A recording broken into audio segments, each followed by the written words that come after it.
Assalamualaikum, salam sejahtera. Saya Syaf Syukri dan ini adalah pantau agenda reformasi dan untuk jam ini kita akan memberi fokus kepada ketirisan subsidi, langkah tangani ketirisan subsidi dan golongan yang benar-benar dapat manfaat subsidi termasuk pada bulan Ramadan yang akan berkunjung tiba esok dan juga menjelang sambutan perayaan Aidilfitri nanti. Sebelum itu, suka untuk saya bawakan kepada anda astroawani.com di mana kami ada membawakan laporan pada 7 Mac yang lalu di mana Menteri Kewangan kedua ada mengatakan bahawa negara berdepan ketirisan subsidi diesel yang serius. Saya bacakan sedikit di sini di mana beliau mengatakan negara kini sedang berdepan isu ketirisan subsidi yang serius dan wujud kemungkinan terdapat pihak yang tidak layak namun masih menikmati subsidi ini.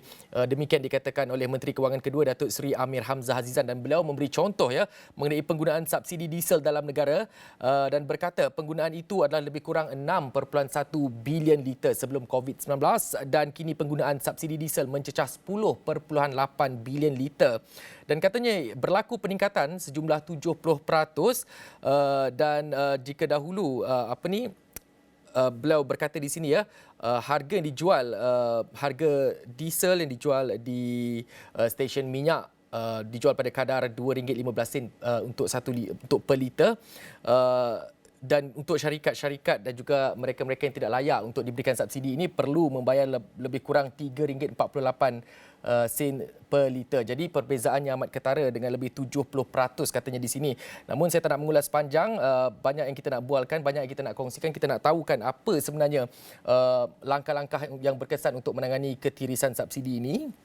Dan bersedia di talian bersama saya ialah Profesor Emeritus Dr. Barjoya Bardai yang merupakan pakar ekonomi. Assalamualaikum Prof.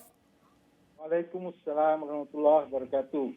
Baik Prof, mungkin saya terus saja kepada soalan saya pertama. Jadi bagaimana sebenarnya langkah-langkah untuk mengurangkan ketirisan subsidi ini boleh diintegrasikan dengan dasar pembangunan ekonomi negara? Prof. Terima kasih. Kerajaan hari ini sudah merancang untuk memulakan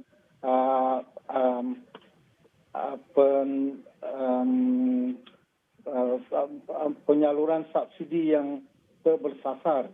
Jadi subsidi bersasar kepada kumpulan yang memerlukan sahaja. Tetapi ini nampaknya memakan terlampau banyak masa kerana jumlah subsidi ini adalah satu jumlah yang besar.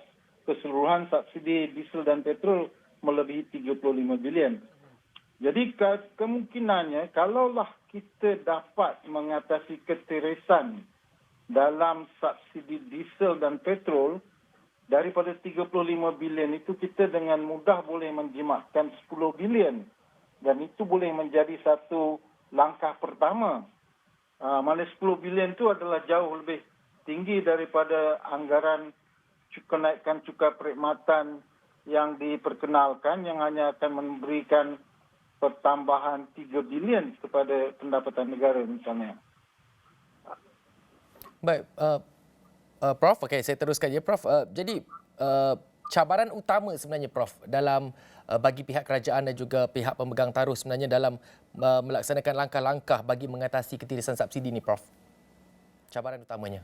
Cabaran yang paling penting ialah cabaran pemantauan dan bagaimana penjualan diesel itu dipantau di stesen minyak. Kerana jualan ini berlaku seperti jualan biasa, cuma melibatkan mekanisme misalnya menggunakan lori tangki atau lori kecil yang datang mengisi minyak dengan banyak dan kemudian membawanya ke satu stesen untuk diedarkan pula kepada pengguna-pengguna industri yang kebanyakannya tidak layak, yang memang tidak layak untuk mendapat subsidi ini. Dan sebahagiannya juga diedarkan kepada bot-bot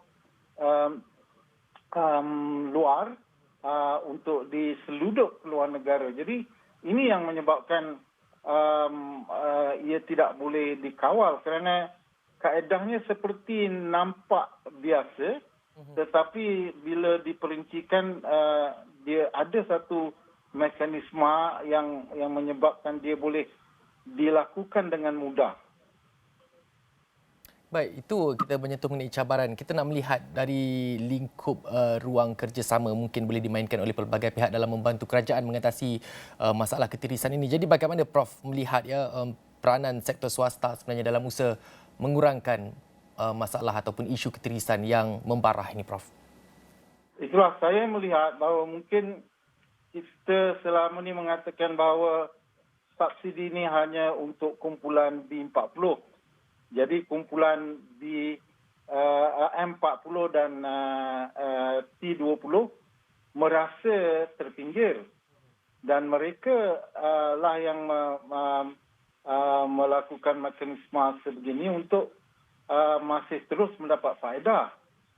Jadi kemungkinannya kalaulah sekiranya kita tidak pinggirkan kumpulan M40 dan T20, dan kita terus beri dia subsidi, tetapi kita kita ketatkan kaedah penjualan sehingga tidak ada kemungkinan bahawa penyelewengan boleh berlaku, bahawa minyak subsidi ini boleh disalahgunakan, dijual kepada kumpulan yang tidak layak menerima, iaitu kumpulan di luar di industri.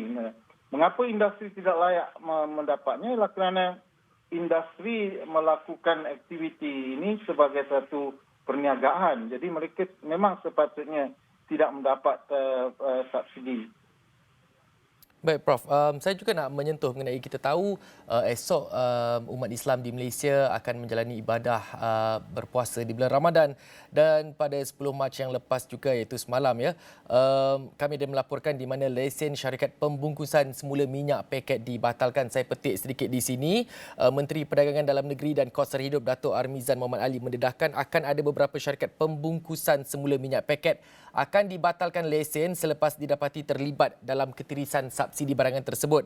Dan katanya jumlah syarikat yang dibatalkan akan diumumkan secara keseluruhan selepas Mac ini kerana ada beberapa negeri yang masih belum selesai dilakukan audit. Prof, kita bercakap mengenai isu minyak, isu yang mendapat barangan utama yang mendapat permintaan yang tinggi daripada pengguna, lebih-lebih lagi menjelang musim perayaan, musim sambutan Ramadan seperti yang akan berlangsung esok. Jadi Prof, bagaimana sebenarnya kita nak melihat isu ini bagi memastikan ya masalah ketirisan dalam barangan, tadi kita menyentuh mengenai diesel, barangan petrol. Jadi bagaimana kita nak memastikan barangan seperti ini, sebab kita dengar kes-kes seperti ketirisan dalam dalam pembungkusan semula minyak masak ni masih lagi berlaku sehingga kini, Prof. Apa sebenarnya langkah efisien yang perlu disegerakan oleh pihak berkuasa dan juga pihak kerajaan sebenarnya, Prof?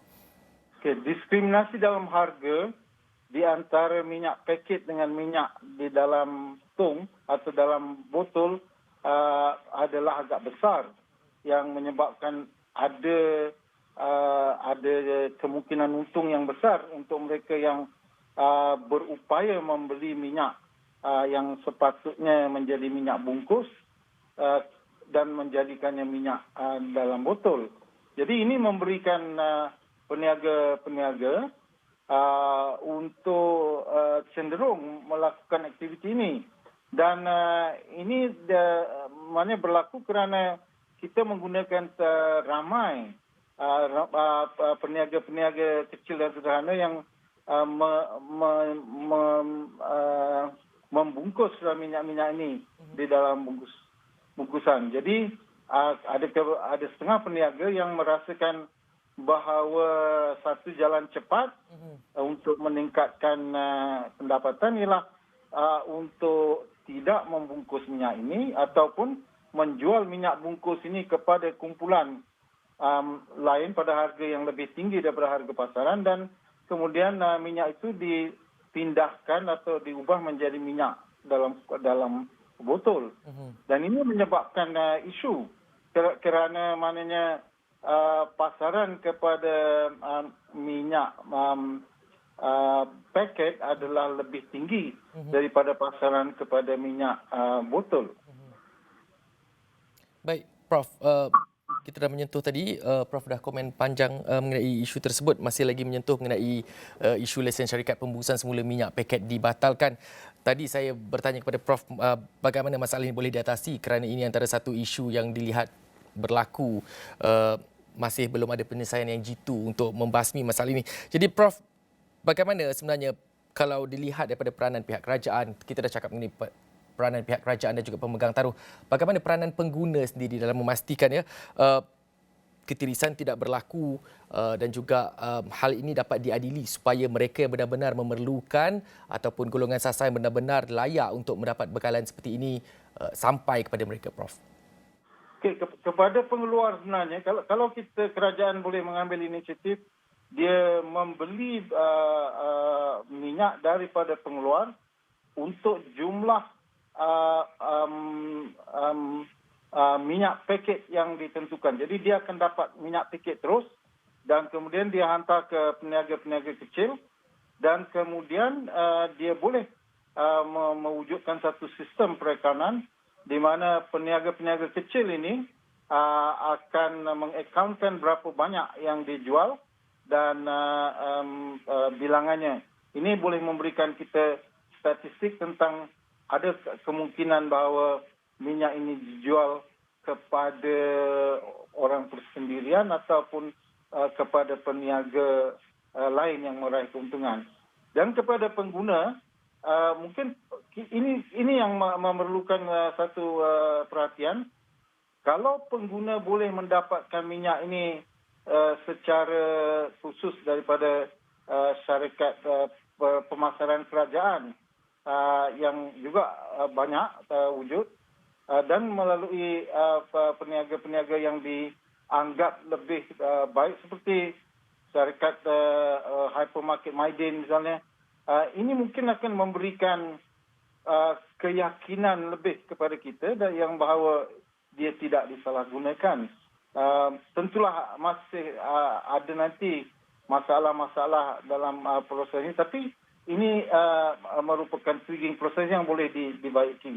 Yang pentingnya ada usaha untuk cuba trace di mana minyak masak berbungkus itu pergi daripada kilang. Baik, Prof.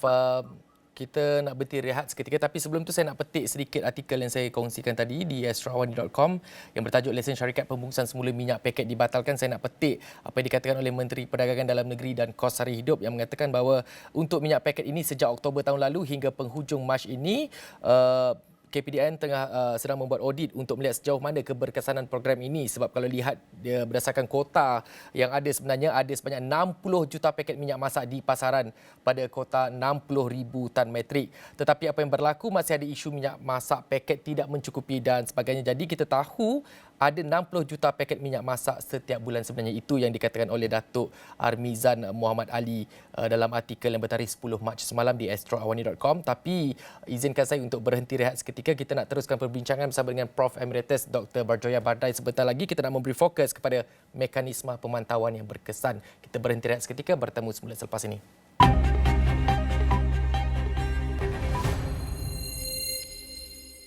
Masih bersama saya Syaf Syukri dan ini Pantau Agenda Reformasi, dan sebentar tadi kita memberi fokus kepada dua isu, iaitu seperti saya kongsikan sebentar tadi pada blok yang pertama, di mana negara bakal berdepan ketirisan subsidi diesel yang serius, menerusi laporan kami di astrawani.com pada 7 Mac. Dan sebentar tadi juga panel saya iaitu Profesor Emeritus Dr. Barjoya Bardai sudah menerangkan dengan panjang lebar mengenai isu lesen syarikat pembungkusan semula minyak masak paket dibatalkan. Dan masih bersedia di talian iaitu Prof. Emeritus Dr. Barjoya Bardai, merupakan pakar ekonomi. Prof, tadi kita dah menyentuh dengan panjang lebar mengenai mengapa perkara ini berlaku, peranan pihak berkuasa, pemegang taruh dan juga masyarakat dalam mengurangkan masalah ketirisan, seterusnya menghapuskan masalah ini. Jadi Prof, kita tahu pemantauan dilakukan dari masa ke semasa. Jadi apakah sebenarnya mekanisme pemantauan dan penilaian yang sebenarnya betul-betul berkesan untuk memastikan langkah-langkah tersebut berfungsi dengan baik dan masalah ketirisan ini boleh dihapuskan, Prof? Ya, masalah ketirisan ini mungkin susah untuk diatasi serta-merta. Dalam jangka panjang, maknanya kita lebih baik untuk tidak mendiskriminasikan antara jenama ataupun jenis. Jadi kita cuma jual misalnya minyak dalam botol saja, tetapi kita memberikan subsidi terus kepada kumpulan pengguna yang memerlukan. Itu kalau kita sudah ada database dalam big data yang kita sedang kumpul hari ini melalui sistem padu. Dan kalau itu boleh dilakukan, mungkin satu masa nanti kita tidak perlu mendiskriminasikan keluaran. Tapi dalam jangka pendek, kita masih perlu memantau. Mungkin ada sistem, kalau dulu kita masih ingat di zaman 80-an ada satu DNA yang dimasukkan di dalam minyak diesel atau petrol yang kemudian boleh ditrace ke industri. Kalau dia ada di dalam minyak, kalau di dalam kes ni kita masukkan dalam minyak yang berbungkus dan kita trace ada tak minyak masak berbotol yang mempunyai DNA yang sama, dan kita boleh dakwa syarikat yang membotolkannya. Jadi ini mungkin satu cara yang lebih moden untuk melakukannya misalnya. Tapi ini memerlukan pemantauan pasukan yang menguruskannya. Sebab 60 juta paket adalah satu jumlah yang banyak. Kalau kita lihat, kalau 20 juta pengguna minyak paket ini, maknanya satu orang akan menggunakan 3 paket. Ya, dan 3 paket adalah satu jumlah yang besar kalau untuk satu bulan begini. Baik, Prof. Itu kita menyebut mengenai langkah ataupun mekanisme pemantauan. Ingin saya ingatkan juga, topik ini kita untuk perbincangan kali ini kita menyentuh mengenai sasaran penyaluran kepada mereka yang benar-benar memerlukan subsidi. Seperti kita tahu ya, kerajaan juga sudah melancarkan sistem pangkalan data utama padu, di mana pangkalan data utama padu ini mengandungi profil individu dan isi rumah meliputi warga negara dan pemas tautin tetap di Malaysia. Jadi Prof, apakah sebenarnya langkah-langkah yang terbaik ya? Kita dah ada padu sekarang ni. Kita dah ada padu, rakyat Malaysia boleh isi maklumat dan juga apa saja yang mereka perlukan untuk memenuhi kriteria sistem pangkalan data utama itu, Prof. Jadi, apa sebenarnya langkah-langkah untuk meningkatkan transparansi dan accountability dalam pentadbiran subsidi dan juga penyaluran subsidi ini, Prof? Sebenarnya kalau kita sudah mempunyai data lengkap di dalam sistem padu, kita dapat mengatasi semua masalah ini. Termasuklah bukan saja pemberian subsidi diesel, petrol, minyak masak, beras, tetapi juga pemberian bantuan terus yang kita beri kepada kumpulan isi rumah, kumpulan bujang dan sebagainya. Itu yang menjadi matlamat kita mungkin. Tetapi mana ini memakan masa kerana bulan ini mungkin baru kita nak menutup pendaftaran dan kemudian kita akan membenarkan penyemakan dan sebagainya, dan ini memakan banyak lagi masa dan ada ramai lagi kumpulan warga Malaysia yang belum lagi mendaftar dengan padu misalnya. Jadi ini mungkin dilihat sebagai matlamat jangka pertengahan. Sementara matlamat jangka pendek ialah untuk cuba mengawal penyelewengan dan keterisan, kerana itu yang menyebabkan banyak kerugian berlaku dalam subsidi hari ini. Baik, Prof. Saya masih nak menyentuh mengenai isu sama, mengenai penyaluran subsidi itu, Prof. Kita bercakap panjang lebar mengenai ketirisan subsidi, langkah-langkah mekanisme yang perlu dijalankan oleh pihak kerajaan bagi membantras isu ini, dan seterusnya kita memberi fokus seperti saya war-warkan tadi kepada penyaluran kepada mereka yang betul-betul memerlukan. Jadi bagaimana pula, Prof, pemboleh ubah ekonomi dan sosial boleh diambil kira ya dalam menetapkan sasaran penyaluran subsidi ini, Prof? Tentulah dia penting, misalnya angka pendapatan, angka perbelanjaan dan permilikan harta misalnya menjadi asas. Dan yang paling penting mungkin juga ialah lokasi atau kedudukan pengguna di mana mereka berada. Sebab di dalam setengah keadaan pengguna-pengguna ini mempunyai jumlah ataupun bilangan kedai yang terhad untuk mereka membuat pilihan berbanding dengan kalau kita duduk di KL, kita ada hypermarket dan sebagainya dan kita boleh memilih satu hypermarket dengan yang lain dan hari ini kita boleh membandingkan pun harga melalui secara online bagi hypermarket ini yang membolehkan kita membuat pilihan sebelum kita keluar membeli. Jadi itu merupakan aspek yang penting yang memerlukan pertimbangan. Mungkin di jangka panjang kalau kita dapat melakukan aktiviti jualan barang-barang asas ini seperti minyak makan, beras dan sebagainya secara online, ia akan lebih mudah untuk dikawal.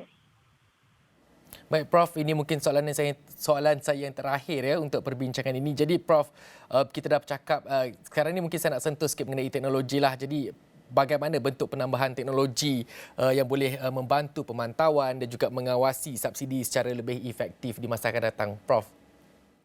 Yang paling pentingnya ialah kita nak mengajar pengguna untuk menggunakan teknologi. Misalnya kalau mereka boleh secara perlahan menggunakan pembelian secara online, jadi mereka membuat tempahan secara online dan barang-barang diterima secara online. Semua ini boleh direkodkan dan boleh dikumpul datanya dan data ini boleh diproses menggunakan kaedah Big Data Analytics dan kita akan mempunyai statistik yang terperinci bagi setiap isi rumah tentang penggunaannya, kadar penggunaannya dan mungkin harga beliannya pun. Jadi kita boleh membandingkan dengan baik adakah berlaku ketirisan, adakah berlaku penyelewengan dan sebagainya. Jadi ini mungkin perlu diajar atau diwujudkan satu sistem yang membolehkan pengguna-pengguna secara terbiasa akan menggunakan sistem online ini. Baik, terima kasih Profesor Emeritus Dr. Barjoya Bardai merupakan pakar ekonomi dan sebentar tadi kita memberikan fokus perbincangan kepada isu ketirisan subsidi, langkah tangani ketirisan subsidi dan golongan yang benar-benar dapat manfaat subsidi termasuk pada mereka yang memerlukan menjelang sambutan Ramadan yang akan bermula esok di mana umat Islam di seluruh Malaysia akan mula berpuasa dan juga menjelang sambutan Aidilfitri di mana kita tahu akan berlaku permintaan yang tinggi terhadap beberapa barangan-barangan utama di pasaran. Terima kasih sekali lagi kepada Profesor Emeritus Dr. Barjoya Bardai merupakan pakar ekonomi. Apapun kita mengharapkan bahawa isu ini dapat diselesaikan segera dan tidak ada lagi isu ketirisan subsidi dapat dibangkitkan di masa akan datang dan golongan yang benar-benar memerlukan subsidi ini akan merasai subsidi seperti mana maklumat yang mereka kongsikan di pangkalan data utama padu dan kepada mereka yang masih belum mengisi pangkalan data utama padu, anda diwawarkan untuk melakukan sedemikian untuk memastikan subsidi yang diberikan ini benar-benar layak kepada mereka yang betul-betul memerlukan. Terima kasih sekali lagi dan saya kira sekian pantau agenda reformasi untuk hari ini. Saya Syaf Syukri. Assalamualaikum. Salam hormat.